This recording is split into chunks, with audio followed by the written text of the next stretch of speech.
It's the Return of the King, everyone. Actually, one of my favorite movies. They does not belong to one man, but to all. Anyways, I'm not here to see the Return of the King, although that's what I was just doing on YouTube by accident. We are here to talk about history, specifically history part 1 of the World Scholars Cup 2020 curriculum. Let's get right into it. Cue the intro.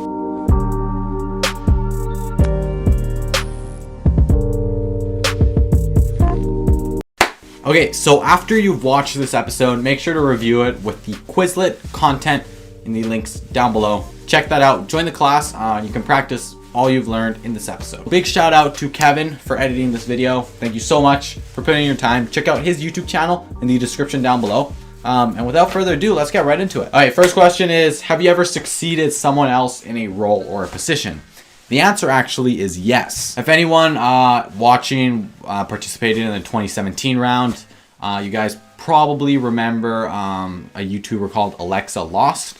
I think she's still on YouTube, but she doesn't post WC content anymore. I'm pretty sure this YouTube channel succeeded her in helping scholars with WC content. Has anyone ever succeeded you? Have they?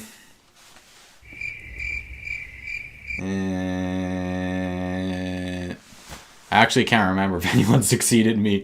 Hopefully someone will with the WC club at her school. What's the difference between succeeding someone and replacing them? Succeeding is defined as to follow an order, to come next, and thus to take the place of after the leader, often being elected. The word replace is defined as someone who restores a former position. These might sound like very similar words, but remember that succeeding someone, you're following the order of events, and therefore you're coming next. While replacing someone means to slightly more abruptly take over. It doesn't always mean to completely abruptly take over, like in a coup d'etat. It means to take over with less of a plan than that of a succession. Okay, so when was the rule of succession first coined in the history of humanity? The Salic Law was a Frankish civil law code compiled around the year 500, but it was used in continental hereditary monarchies since the 15th century. Continental hereditary monarchies is when the throne is passed from one family member to the other. The Salic Law stated that no woman can hold possession to the throne and that all women must be excluded from the succession process. A line of succession is simply a list of people who are next in line for the crown or the leader of a position. Absolute primogeniture is when the next child, the oldest child, regardless of gender, is next in the line of succession. Agnatic primogeniture is when the next male brother or son succeeds the throne. If there are absolutely no male descendants at all,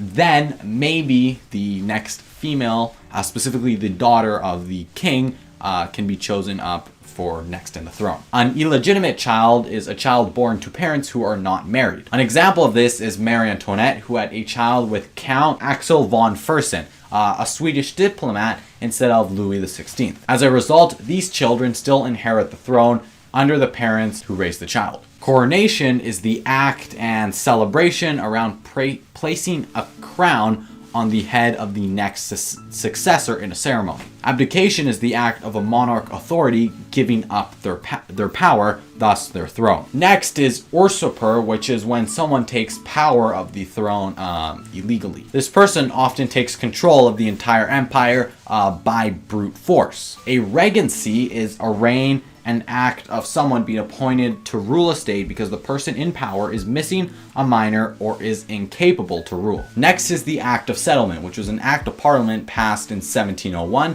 that stated that each English and Irish thrones must be succeeded by a Protestant, as well as the Succession to the Crown Act, which was an act that altered all the succession of the English throne according to the law stated in the Perth Agreement. The Perth Agreement was an agreement made by Commonwealth nations in Australia in the year 2011. This agreement had the objective of changing male primogeniture to absolute primogeniture, which, if you remember from my explanation of those two terms approximately 2 minutes ago, absolute primogeniture is when any child, regardless of gender, as long as it's a relative, of the king can succeed the throne, while male preference primogeniture means that only boys can succeed the throne.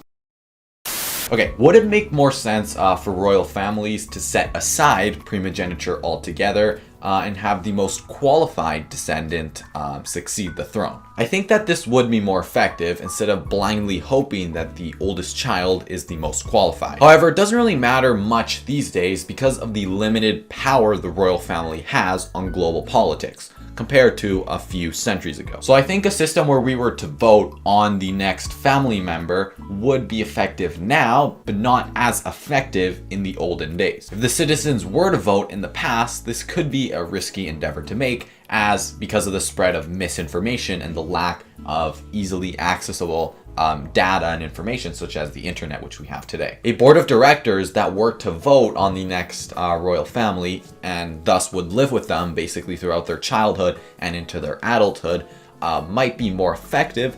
However, they could be easily biased to a specific child at a very young age. Okay, now on to co-rulers in history. First up is the Triumvirates, which is 3 rulers sharing power in ancient Rome. The first triumvirate occurred when Julius Caesar shared power with Pompeius Magnus and Marcus Licinius Crassus from the years 660 to 54 BC with the intention of bringing order over Rome. The triumvirate ended in the year 54 BC when Lysias was killed in a war against the Parthians, hoping he could conquer Parthia because of the wealth it had in store. Anyways, soon after the death of Marcus Licinius, Julius Caesar started a war against Pompeius, a civil war which ultimately led to Caesar being successful. Julius Caesar then ruled the Roman throne until his assassination in the year 43 BC, and after that point, nobody really knew what to do with the Roman army and all of the Roman assets. As you might have guessed, a new triumvirate was created soon after his assassination. The 2 potential rulers could have been Antony, who was Caesar's military commander, and Octavian, who was Caesar's grandson and former successor. Antony and Octavian didn't really like each other that much, but nobody wanted to go to war because of the previous civil war. So a close ally of Caesar, Lepidus, helped form a new triumvirate with Antony and Octavian. This triumvirate was created with the intention of bringing back Republic to Rome and bringing revenge to the people who killed Caesar. These people are actually the true Avengers, I guess. Unlike the first triumvirate, the second triumvirate was a legal entity endorsed by the state. As you might have guessed, the ego of the 3 got the better of them, and then Octavian ended up exiling Lepidus because Lepidus thought that Octavian was treating him unequally, which made Lepidus do some bad decisions, which then justified his own exile by Octavian. Without Lepidus to control Antony and Octavian, Octavian soon got hold of Antony's will, although scholars don't actually know if this will was an actual will written by Antony. The will said things that went against common tradition in Rome, and once Octavian showed the will to the Senate in Rome, there was nothing left other than to declare basically a war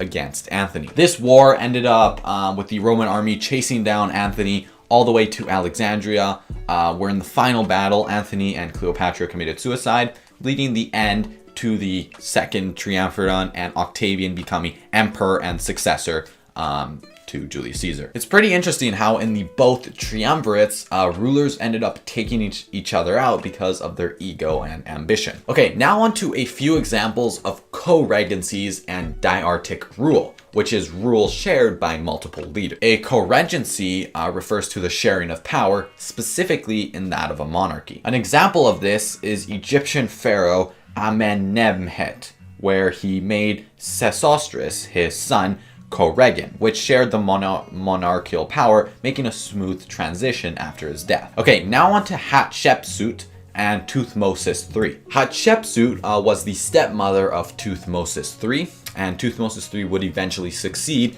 Hatshepsut. What is interesting about this situation was that Hatshepsut was the regent of Egypt because she replaced Tuthmosis III when he was very young. Okay, then all of a sudden she was crowned king, taking over Tuthmosis III position.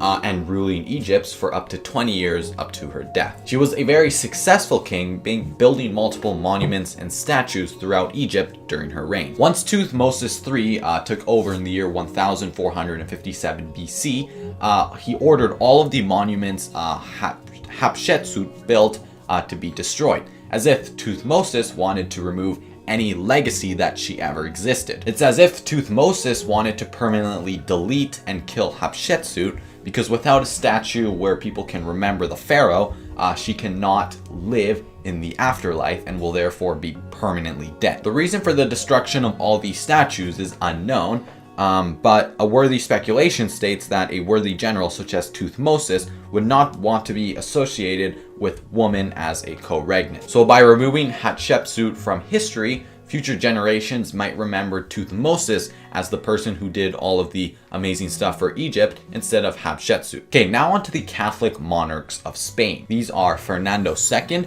and Isabella I, who got married and unified Spain and bestowed it under Pope Alexander VI in 1494. These two ruled the kingdom together and actually helped fund Columbus's journey to America. Okay, for the next term, we must go back to China to the year 841 BC to the Gonghe Regency. This long word interregnum is defined as an absence in political power. In this case, the Duke of Zhao and the Duke of Shao became co-regnants of China until Li's son was old enough to rule, which was not until Li's death in the year 828 BC. Okay, now on to probably the most complicated term in the history curriculum this year, and that's the co-princes of Andorra. This is an agreement that Andorra is controlled both by the Bishop of Urgell in Spain and the President of France. Yes, these princes are not inherited like that of the absolute primogeniture monarch. Instead, they are passed down from bishop to bishop of Urgell and from president to president of France. So, why is this the case, you may ask? Okay, so we have to go back to a time when the Count of Urgell had the land known as Andorra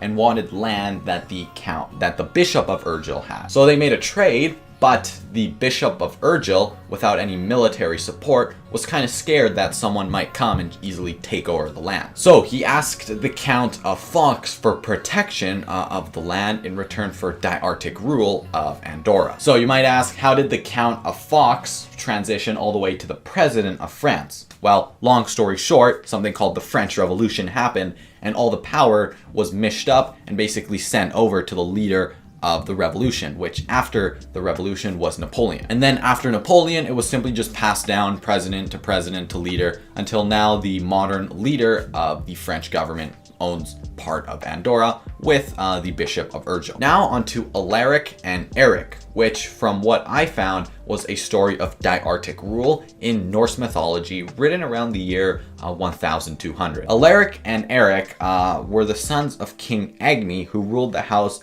of Yngling in Sweden and extremely skilled fighters on horse. So one day they went off to the forest on their horses, had an argument, and ended up killing each other. They were then succeeded by Alaric's sons, Gangleaf and Alf, who then ended up killing each other as well in diartic rule. Okay, now on to, and I apologize for the pronunciation, Ngwenyama and Ndlovukati of Eswatini. Again, I'm sorry about that pronunciation. This is the name for the male and female ruler of Eswatini in Swaziland. Ngwenyama stands for the Lion of Swaziland, which is the male ruler of Swaziland, and Ndlovukati is the female monarch. Finally are medieval peerages, which are treaties that allow two rulers to control a territory. The most famous of these cases is the peerage of Andorra, which I just talked about 2 minutes ago. There were multiple peerages during the Middle Ages, one of which is the peerage of Mendi. Okay, now on to succession in Cuba, where Fidel Castro's health resulted in Raul taking over and succeeding him in the year 2008. The transition was effective as Raul was Fidel Castro's brother, and he invested a lot into the private sector, which increased internet access across citizens across the country. Okay, now on to succession in North Korea. Okay, Kim Jong-il had 2 sons, the oldest of which was Kim Jong-nam and was assassinated in 2017. This assassination most likely happened because in 2011, he stated that a family dynasty was a bad idea. Kim Jong-il's other son, the second son, is extremely reserved and was not considered fit for succession. So Kim Jong-un, being the third child, was naturally succeeded to the throne. Due to the power struggles of Kim Jong-il's finding a successor, the same will most likely happen once Kim Jong-un died. A recent poll found that approximately 30% of voters would vote for Donald Trump Jr. to succeed Donald Trump. There seems to be a type of name ID or brand name affiliation when it comes down to voting for the next president, as it would mark the 4th time in American history that a direct descendant was voted for president. This hereditary succession seems to have a brand appeal to voters. And in fact, even here in Canada, Justin Trudeau, who has been voted in for the 2nd time, was most likely voted in not only because of his policies, but also because of his dad, Pierre Trudeau. And for all those who don't know, Pierre Trudeau was the Prime Minister of Canada 40 years ago. People are also naturally telling Michelle Obama to run for president. However, she said that there's 0 chance that's going to happen. 0. Joe Kennedy could also run for president, as some people have been telling him to fill in the gap for Democrat because he has natural talent, just like his grandfather. But he has been naturally avoiding the spotlight, and it would be quite unlikely for him to become president. Okay, now on to how succession occurs in the American government. If the president, vice president was to die, resign, or be replaced, Congress may provide a case for it and replace the president. Standardly, the president would be succeeded by the vice president if something was to happen. If the vice president was removed, then he would be replaced by the Speaker of the House, and then the Senate President pro tempore, and then to cabinet members, which is a long list you can see right here. The 25th Amendment states that the vice president can temporarily serve as president if the president cannot serve. For example, in 1985, Vice President George H.W. Bush served as president for approximately 8 hours while Ronald Reagan had surgery. The 20th Amendment also states that the vice president-elected becomes president if the president-elect dies before his term starts, but after the Electoral College has met. The 25th Amendment also states that if there is a free spot for a vice president, the president would nominate a replacement who would need to be confirmed by Congress. Okay, now on to shadow cabinets, who are ministers who mirror those in power in the Westminster type of government. This includes the UK and Canada. Those in the shadow cabinet often create rebuttals and try to take down the main points that the cabinet brings up. They do this by essentially mirroring those in power. For example, if the Liberals are in power, the Conservatives might create a shadow cabinet to rebut or at least give counter arguments to why some of the bills the Liberals might be trying to pass are not adequate for the government. Okay, so there's very limited research on the exact succession of shadow cabinet members, but from what I found, it seems to be that it's almost, if not exactly the same, as that of normal cabinet members. Okay, now explaining political turnover in the US, which is when a party transitions power to the newly elected party and president. The transition period fills approximately 4,000 jobs in the government, and it needs to be done relatively quickly because the more time a government, specifically the US, ends up going through this transition period, the more time it's vulnerable to outside attacks or outside solicitations. To speed up the process, many candidates set up the process weeks, if not months, in advance to the actual election day. This provides a much smoother transition if they are, say, elected. The people who pay for this transition is the GSA, which is a government organization that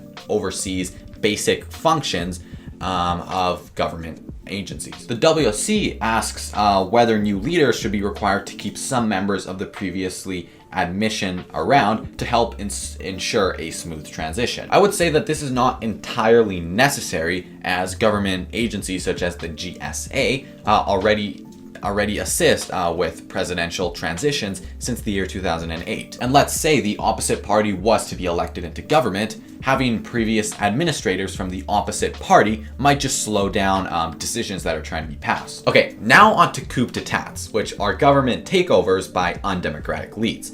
specifically that of illegal or illicit acts. If you're a part of the 2017 World Scholars Cup round, you probably remember the multiple coup d'etats that we had to study. One of which was the gunpowder plot, which I actually still remember to this day, where Guy Fawkes wanted to blow up the Parliament building. A few famous coups include that of Napoleon taking over the French government after the French Revolution. The government that naturally assumed power after the French Revolution, yes, the one with the guillotine where they cut everyone's heads off, was called the Director, and consisted of 5 members of a directory. Anyways, long story short, Napoleon convinced 2 of the directory members to abolish the directory and create a 3-person consulate. In this consulate, the 3 would hold power. However, in reality, Napoleon just holded all the power. As you might have guessed, Napoleon then claimed power because he had all the power 5 years after he abolished the directory. And then he became exactly what France did not want to start, which was a supreme leader. Another coup happened in Spain when Franco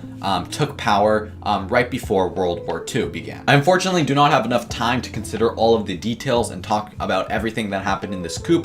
But basically what ended up happening was that Franco convinced the military to overthrow the democratically elected government. He also convinced many other people because of the increasing right and left side ideologies. He rallied the troops in Monaco, and with the help of Germany and Spain was able to take off around a third of Spain, which then led Spain into a civil war, which he ultimately won. The next is Muammar al-Gaddafi.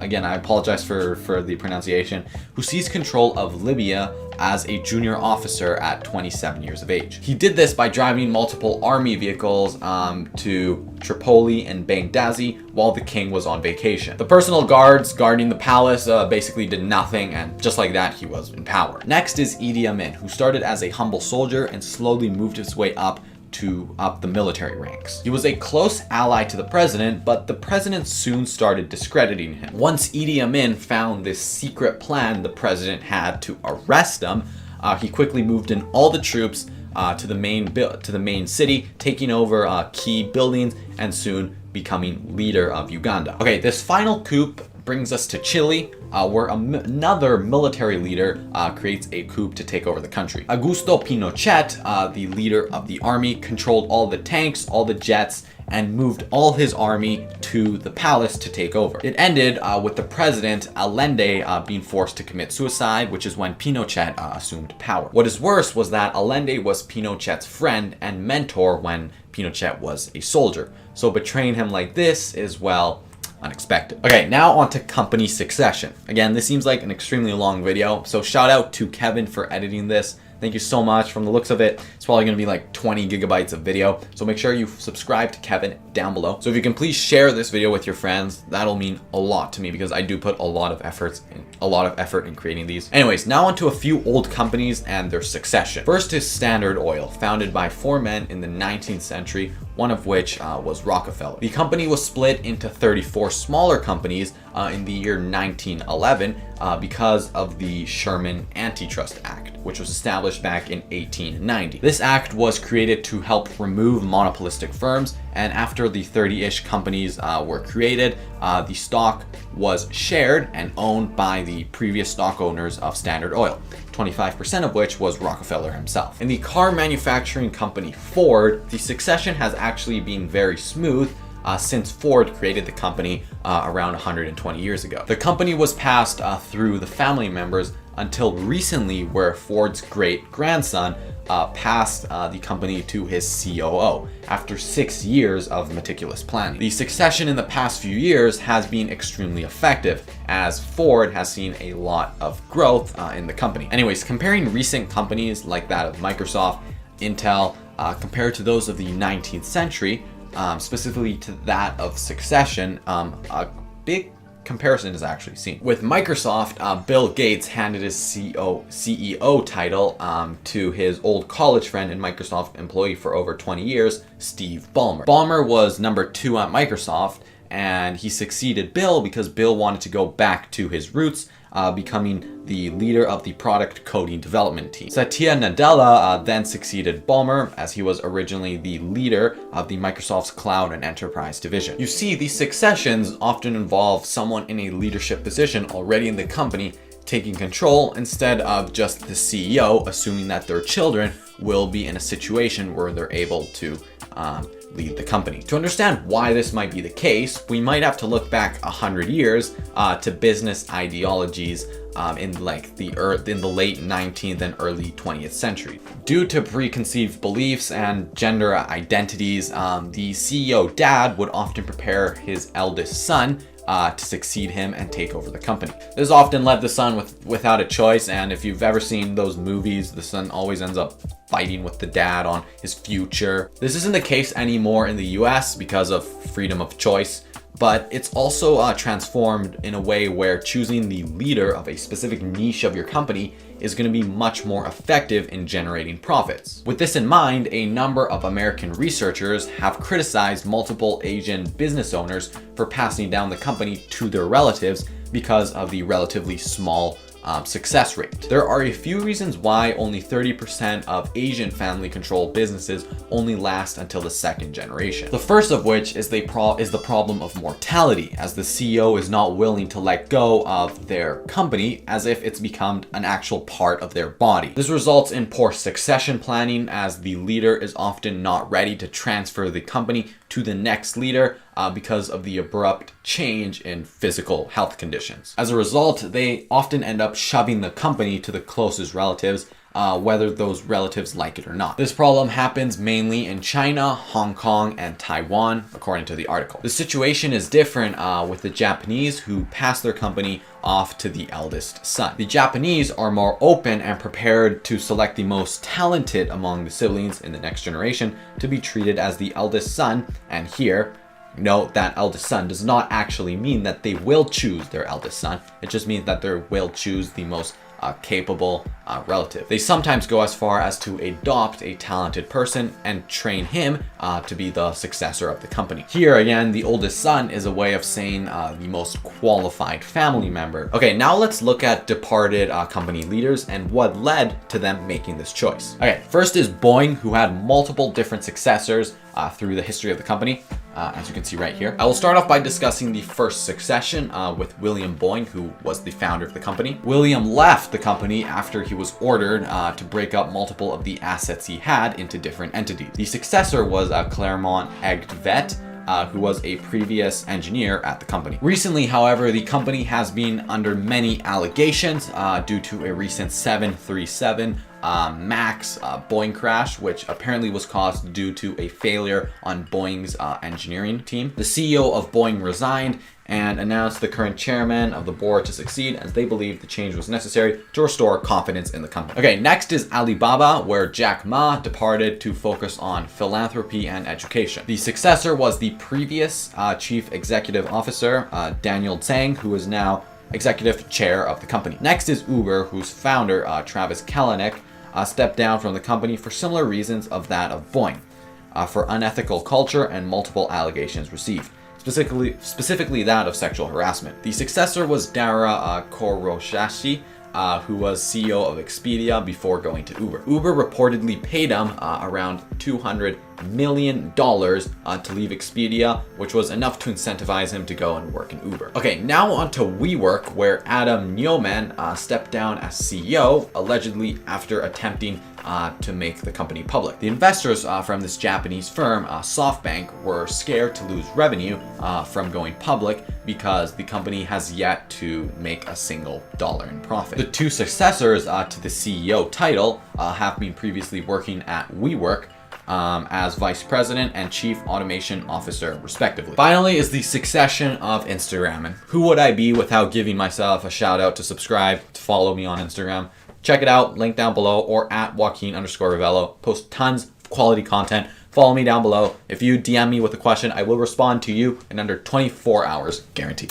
Anyways, Instagram's founder, Kevin Systrom and Mike Krieger, left Instagram after selling it to Facebook. Nothing much to say here other than Kevin Systrom, the original co-founder, rejoined Microsoft to work as leader with the help of Facebook's team. Now on to 7 myths of corporate succession. Okay, I'm just gonna simply list out the myths here, but I would strongly suggest you read the Stanford report the WC added to their website. I can almost guarantee this is going to be in the Scholars Challenge. Myth number 1 is that the company knows who the next CEO will be. Myth number 2 is that there's an ideal system that works for every company when it comes to succession, which of course there's not, as almost all company leadership teams are slightly different. 3 is that the CEO should pick the successor. 4 is that succession is a risk management issue. What this means is that companies think that succession is one that could have negative consequences, when in reality, successful companies look at successions as an opportunity to grow. 5th is that the team knows how to evaluate CEO talent, which normally they don't. Myth number 6 is that the board prefers someone who's already been working at the company. And finally, at number 7, the board wants someone who is an ethnic minority. Okay, during these transitional periods, CEOs tend to behave differently than they normally would. Active aggressor is when the CEO steps down and helps the board with the transition. Aggressor is when the CEO tries to manipulate the board into choosing a candidate that he likes or he believes is the most adequate, normally making it pretty clear. Passive aggressor is when the CEO attempts to manipulate the board in a way that's more secret and, ninja. The capulator is when the board is close to making the decision and then the CEO steps in and is like, hey guys, psych, I'm leader now. Psych! The hopeful savior is when the CEO subtly does not want to leave, so he promotes a succession and he promotes someone who he knows is going to fail. That way he can join again once the company is in ruins and save everyone. And finally is the power blocker, which is when the CEO makes it clear that he or she does not want to leave, so he does everything in his or her power to slow down the succession process. Okay, if more than one leader was to be appointed leader, would it be a good idea to appoint co-leaders? Something similar happened in the Hong Kong Airlines, where the company's mountain of debt, approximately $100 billion, has spun the company into turmoil as 2 different company executives assumed power at the exact same time. Nobody has stepped down, so would it be a good idea to appoint co-leaders? In this situation specifically, the 2 people who stepped up have different party members supporting it, as if it's like some type of election. So I would say that it's not a good idea, as you're just going to end up having conflicting beliefs, but it might. Anyways, that's it for history part 1. Thank you so much for watching this video. If you can do me a massive favor and share this video with your friends, with your teammates, with your delegation, with your mom, with your cat, share it with everyone who you think will benefit or who needs to study the Scholars Cup curriculum for the competition. Again, shout out to Kevin for editing this video. Check out his YouTube channel and the links down below, as well as his Instagram. He is an extremely good editor. You will love his content. Go check it out. Anyways, that's it for this video. Thanks so much for watching, and until next time, stay productive. I'll see you guys in the next video. Goodbye.